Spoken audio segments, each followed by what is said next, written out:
Hi, I'm Muhammed. I'm Hamdan, and this is Nightline, and here are the top stories. Sultan Ibrahim calls for national unity to be strengthened amid deepening divisive politics. And 20 million ringgit in Sukuk funds for highway project misused for gambling, says MHCC.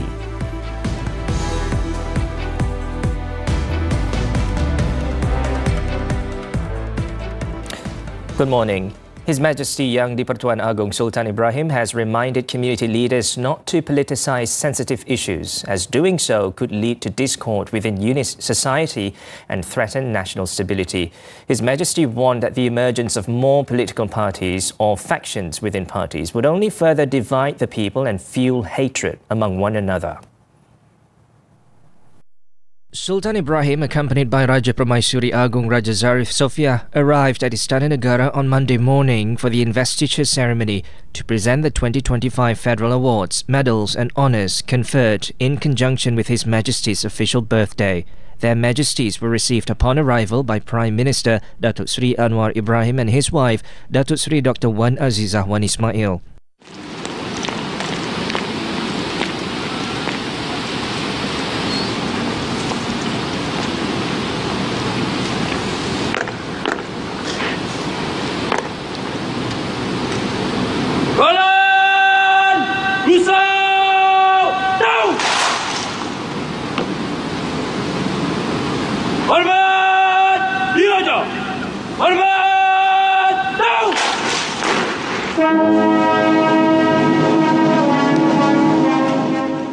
Anwar and his wife then accompanied their Majesties for the royal salute by the Guard of Honour, mounted by members of the 1st Battalion of the Royal Malay Regiment.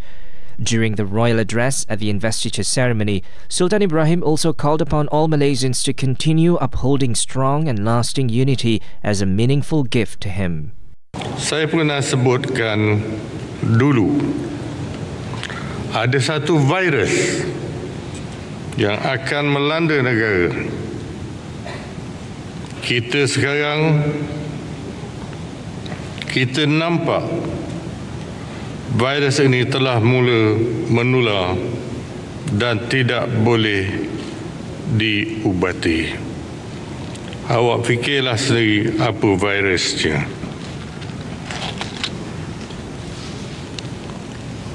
Saya sering bercakap, mengingatkan perkara ini supaya kita tidak mudah lupa.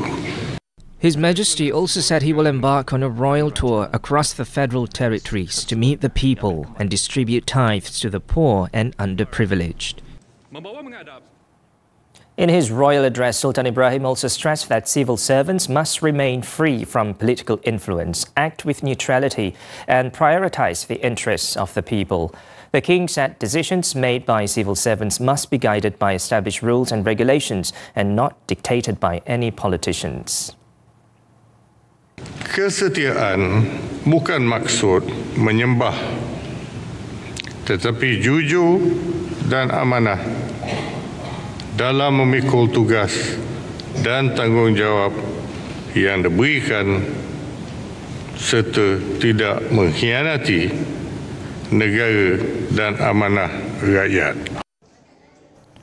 Sultan Ibrahim pointed out that national expenditure must be strictly controlled and must not be used arbitrarily by ministers or members of parliament for political purposes such as vote buying, as such actions would only burden the government with increasing debt. His Majesty also reminded all enforcement agencies to carry out their duties with full integrity in order to earn and maintain public respect. In his congratulatory speech in conjunction with the King's birthday, the Prime Minister emphasized that national unity is not a choice, but an essential requirement for the country's continued development. Anwar explained that unity not only serves as the foundation of progress, but also acts as a catalyst for a nation's growth. Kestabilan dan perpaduan nasional adalah syarat mutlak dan asas kepada segala kemajuan. Dalam dunia yang cepat berubah dan syarat cabaran, perpaduan bukan pilihan, ia adalah kemestian dan keperluan. Anwar added that the government, under the auspices and guidance of Sultan Ibrahim, remains committed to implementing a comprehensive reform agenda based on the Madani principles. This, as material development alone is insufficient and must be balanced with human values, social justice and respect for human dignity. The Prime Minister also highlighted that efforts to boost the people's incomes would continue to be driven by economic structural reforms and measures to attract high-quality investments and strengthen the technology and innovation ecosystem. Malaysia's ASEAN chairmanship has further solidified the country's position as a key driver and leader in regional diplomacy. Anwar said Malaysia's comprehensive and inclusive measures have created opportunities for cooperation in trade, green technology, food security and regional peace.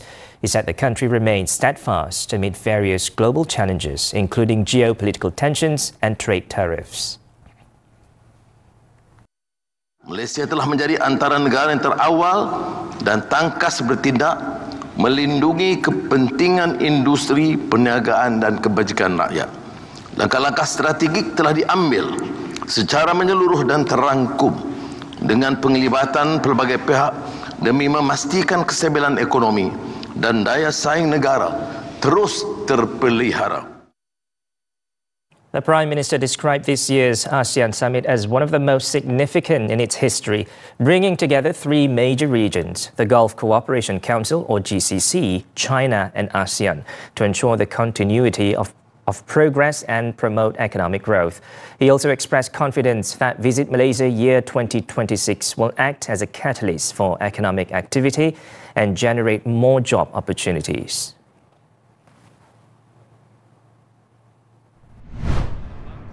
Meanwhile, Attorney General Tan Sri Muhammad Dusuki Mokhtar topped the list of 104 recipients of the 2025 Federal Awards, Medals and Honours. He was conferred the Darjah Panglima Mangkunegara PMN Award, which carries the Tan Sri title.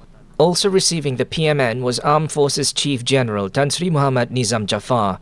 The Panglima Setia Mahkota PSM, which also carries the Tan Sri title, was awarded to Chief Judge of Malaya Tan Sri Hasnah Muhammad Hashim. Other PSM recipients were Navy Chief Tan Sri Zulhelmi Ithnain and Deputy Inspector General of Police Tan Sri Ayub Khan Maidin Piche. Paralympic badminton champion Chia Lik Ho, who delivered Malaysia's first gold medal at the 2024 Paris Games, was among 14 recipients of the Ksatria Mangkunegara KMN Award. The only recipient of the Bintang Jasa Perkasa Persekutuan JPP was Royal Malaysian Navy Lieutenant Commander Muhammad Firdaus Arbain, who rescued 4 people, including 2 children, from drowning when a tourist boat overturned in Teluk Batik last August. Moving on, a new investigation by the Malaysian Anti-Corruption Commission or MACC has uncovered that at least 20 million ringgit from Sukuk funds meant for a Klang Valley highway project may have been misappropriated and suspected to have been channeled into gambling activities. Chief Commissioner Tan Sri Azambaki revealed that investigations into a corporate figure with a Tan Sri title found that several investments made by the concessionaire involved illegal activities. The Commission is currently working to trace assets believed to have been acquired using misappropriated Sukuk funds, including those located overseas. So far, statements from 45 individuals have been recorded to assist in the investigation. Authorities are still waiting to question the high-profile individual carrying the title of Tan Sri, who is currently receiving treatment at a private hospital. Earlier, media reports that the MACC had seized assets and frozen bank accounts totaling 85 million ringgit in value. Among the seized items were luxury handbags, watches, luxury vehicles and properties worth tens of millions of ringgit. Investigators also uncovered a private storage room stocked with premium alcoholic beverages of various brands valued at over 3 million ringgit. In another development, Datuk Seri Ismail Sabri Yaakob's former son-in-law, Datuk Jovian Mandagi, will have his statement recorded by the MACC in Indonesia next week. Its Chief Commissioner, Tan Sri Azambaki, confirmed the matter on Monday.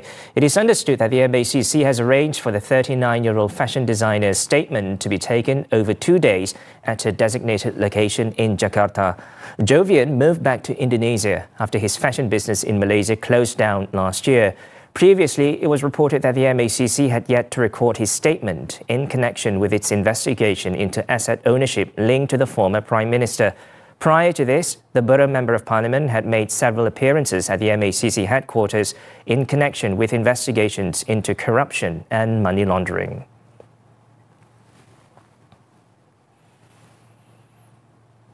UMNO is taking a calm and accepting approach following Datuk Seri Tengku Zafrul Abdulaziz's decision to leave the party and his intention to join PKR. UMNO President Datuk Seri Ahmad Hamidi said Tengku Zafrul's departure isn't seen as a major issue among the party grassroots. Saya tidak ada nampak sebarang kepanasan berlaku di kalangan UMNO.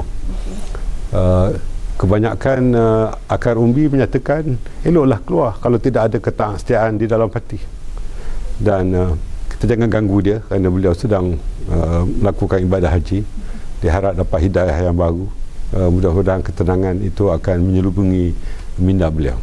Okey. Ahmad Zahid was also asked whether UMNO still expects to retain its quota of 7 full ministerial posts following Tengku Zafrul's exit.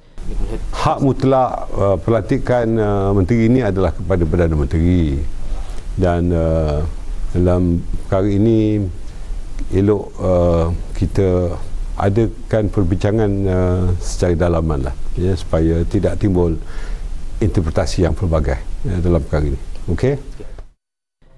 Last Friday, Tengku Zafrul confirmed that he had submitted his resignation as an UMNO member, including his roles as a Supreme Council member and Kota Raja Division Chief. He also expressed his intention to join PKR. Majlis Amanah Rakyat or MARA sponsored students who were initially bound for further studies in universities in the United States this year will most likely be sent to the United Kingdom instead. Deputy Prime Minister Datuk Seri Ahmad Hamidi said the UK seemed to be the best choice given the facilities and MARA's close cooperation with universities there. MARA telah membuat keputusan untuk tidak lagi menghantar pelajar-pelajar tajakannya ke US disebabkan oleh perubahan arahan pentadbiran di sana. Untuk itu kita berkemungkinan besar untuk mengalihkan pelajar-pelajar yang telah berhasrat untuk belajar ke US untuk belajar di UK di dalam bidang yang sama yang telah mereka memohon untuk mempelajarinya. Speaking to reporters after a pre-council meeting during his 4-day working visit to Britain on Monday, Zahid added that 3 universities in the UK have agreed to give discounts in tuition fees for MARA-sponsored students. Earlier, MARA chairman Dr. Ashraf Wajdi Dusuki held strategic discussions with the top management of the University of Warwick and University of Birmingham, both of which have offered a 20% discount. The University of Edinburgh, meanwhile, has offered a 10% discount. The initiative could potentially save over 100,000 ringgit per year in tuition fees for a single student. In addition, the Cambridge University Trust has expressed its willingness to collaborate with MARA in co-funding postgraduate research students at the master's and PhD levels. Selangor Police Chief Datuk Hussein Omar Khan has stressed the need to ban the sale of vape products in the state, citing concerns over potential drug abuse. He said vape products pose a growing threat to public safety, as vape liquids can be easily manipulated to include illegal and harmful substances. According to police statistics, there were 24 cases recorded last year involving vape products laced with drugs, while this year 17 cases were reported between January and May. Jadi kalau ikut statistik ni belum lagi satu keadaan yang membimbangkan. Tapi saya percaya kalau kita biarkan ataupun kita gagal memendung, memberhentikan pada masa sekarang ini, keadaan itu akan boleh ke arah membimbangkan lah. He also noted that vape products are being widely sold on social media platforms, making enforcement and monitoring increasingly difficult. Hussein further proposed that psychoactive substances such as mushrooms be officially listed under controlled substances to facilitate stricter legal action. Hussein was met at Balai Berita Bangsa following a recording session for podcast Utama Buletin TV3. Previously, the Selangor state government said it was still reviewing the possibility of banning vape and electronic cigarette sales. Menteri Besar Datuk Seri Amiruddin Syari had stated that any decision would prioritise public health and the well-being of future generations. The Health Ministry has clarified that a recent interim licence for manufacturing nicotine-based vape devices was issued by the Investment, Trade and Industry Ministry or MITI. The licence was granted through the Malaysian Investment Development Authority under the Industrial Coordination Act 1975 and local licensing laws. This comes after media reports that a Nasdaq-listed company from the United States had received Malaysia's first federal licence to produce nicotine products. The Health Ministry explained that while MITI issues manufacturing licenses, the production, import and sale of nicotine liquids remain tightly regulated under the Control of Smoking Products for Public Health Act 2024 or Act 852, despite being allowed to be sold in Malaysia. The ministry said such products fall under the category of smoking products under Section 2 of the Act, which covers any substances used for smoking. The Health Ministry stressed that all decisions on vape liquid production and sales are made jointly by relevant authorities and reaffirm its commitment to strong enforcement and public health safety. Shabu worth over 13 million ringgit seized. More news from the local front after this breather. Welcome back. A man suspected of acting as a drug transporter was arrested, while shabu worth 13.14 million ringgit was seized by police in Berseri Perlis early Sunday morning. The 40-year-old suspect was nabbed while travelling south in a car used specifically to transport the drugs. According to police, the suspect was found driving a vehicle not registered in his name during an operation in Kampung Belat Batu at 3:30 a.m. A search of the vehicle uncovered 17 sacks containing 365 kilograms of shabu. The drug supply is believed to have originated from a neighbouring country and was accumulated over the course of a month. The drugs were transited through Padang Besar before being moved out of Perlis. Ada berlaku pergerakan di kawasan tautan sepadan polis yang digunakan oleh suspek ataupun dia punya rangkaiannya, networkingnya untuk membawa masuk dadah-dadahan. Initial investigations revealed that the suspect had previously been involved in human trafficking, using illegal jungle routes in Padang Besar to smuggle undocumented migrants across the border. He has been remanded for 7 days starting Sunday to assist in investigations under the Dangerous Drugs Act. Police are now tracking down another man believed to be the suspect's accomplice who fled the scene during the operation. An investment agent has been remanded for 2 days to assist in an investigation involving criminal intimidation and the circulation of obscene images of a female teacher who is also her husband's second wife. The remand order issued by Magistrate Nurul Ashikin Rosli is effective until Tuesday. The 53-year-old suspect had been on a company-sponsored holiday in Austria and was arrested upon arrival at KLIA on Sunday night. The mother of 4 had been listed as a wanted individual, following a police report lodged by the 47-year-old victim on March 27th. It was reported that the complainant was shocked upon learning that her father in Klebang had received a letter from the suspect, along with nude pictures of his daughter and son-in-law. Fearing the explicit photos would be circulated, and due to the suspect's constant harassment of her family, the complainant then filed the police report. The case is being investigated under Sections 507 and 509 of the Penal Code.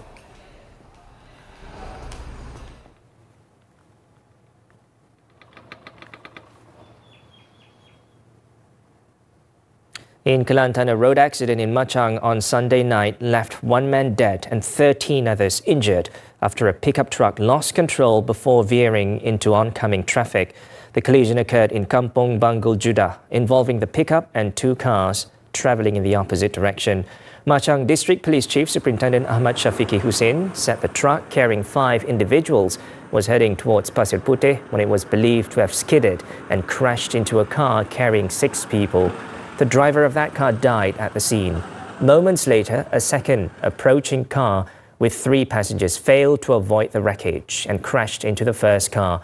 All injured victims were rushed to Machang Hospital and Tanah Merah Hospital for treatment. The case is being investigated under Section 41, Subsection 1 of the Road Transport Act for causing death by reckless or dangerous driving.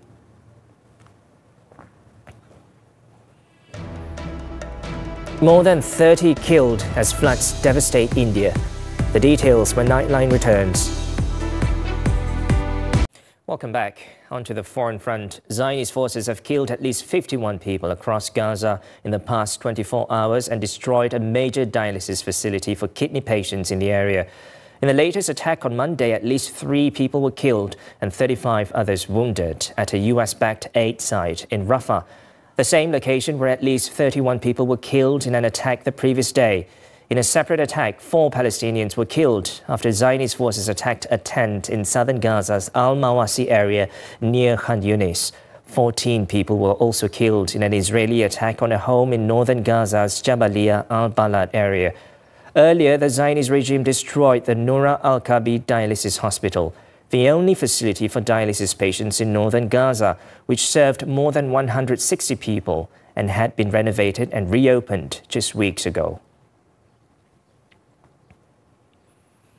The death toll from heavy rains in India's northeastern region rose to 34 on Monday following 4 days of intense weather.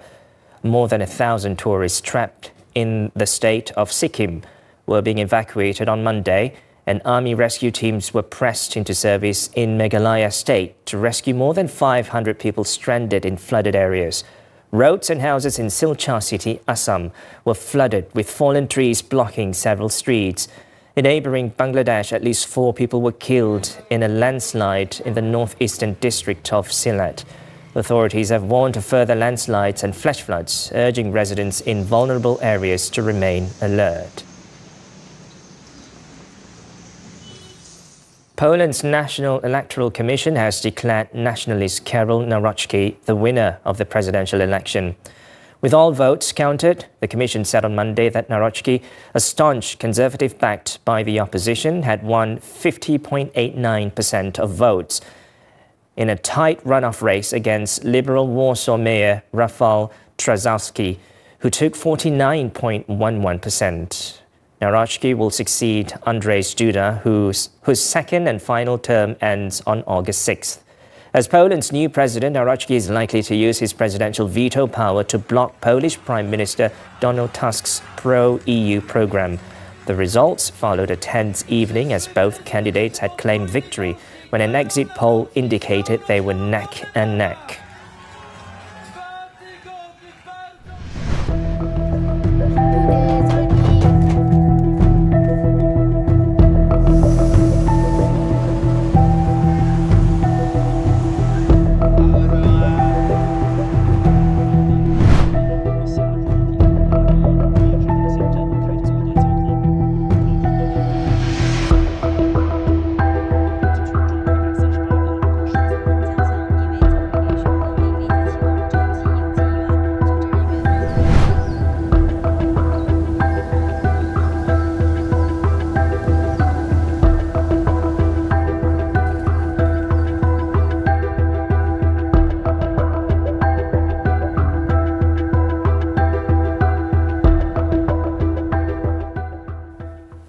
Turning to sports now, the 2025 Lamborghini Super Trofeo Europe Championship.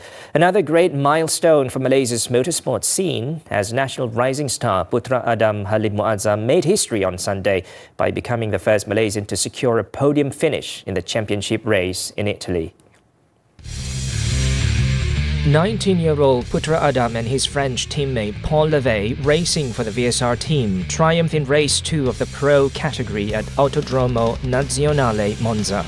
After technical issues with their Huracan Evo 2 saw them finish 6th in race 1 despite starting from pole, the duo staged an impressive comeback in the second race. Starting 8th on the grid, Putra Adam fought his way to 3rd before a strategic driver change allowed Levey to seize the lead.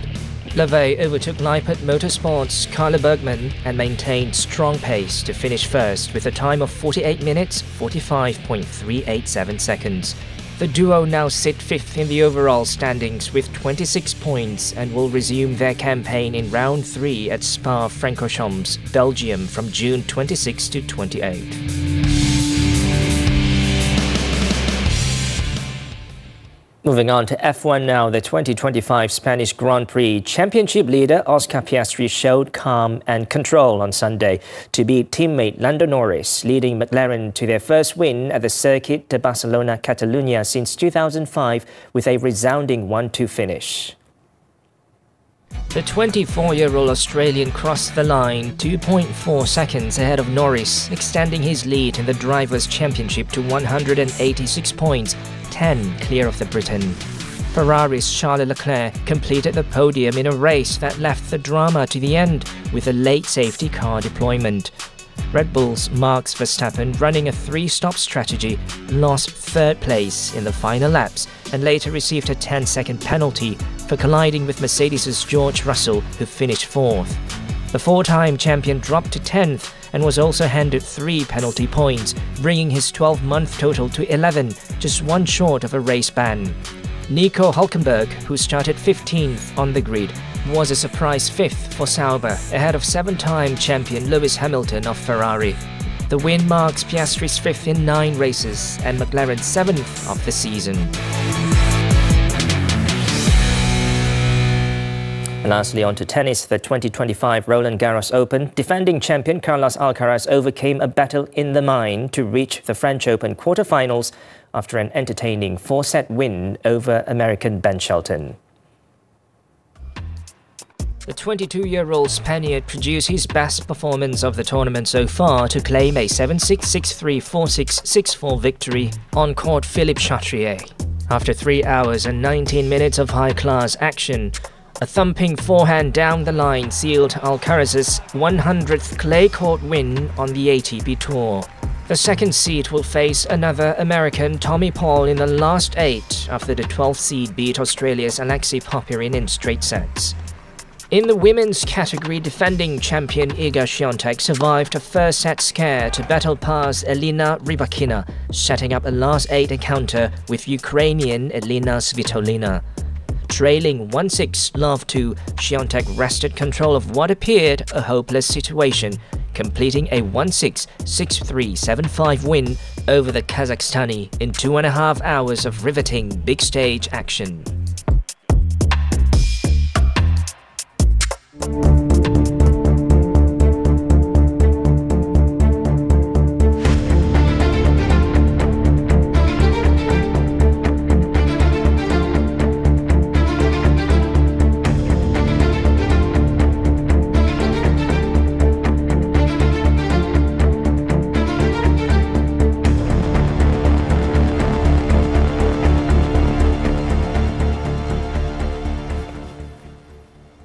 And that wraps up Nightline for tonight. Before we go, let's take a look at former Formula One driver Patrick Frisescher filling the air with smoke and the scent of burning rubber near the Colosseum as Red Bull marked the end of the Giro Italia cycling race in spectacular style. With that, I'm Muhammed. Hamdan. Thanks for watching and stay safe.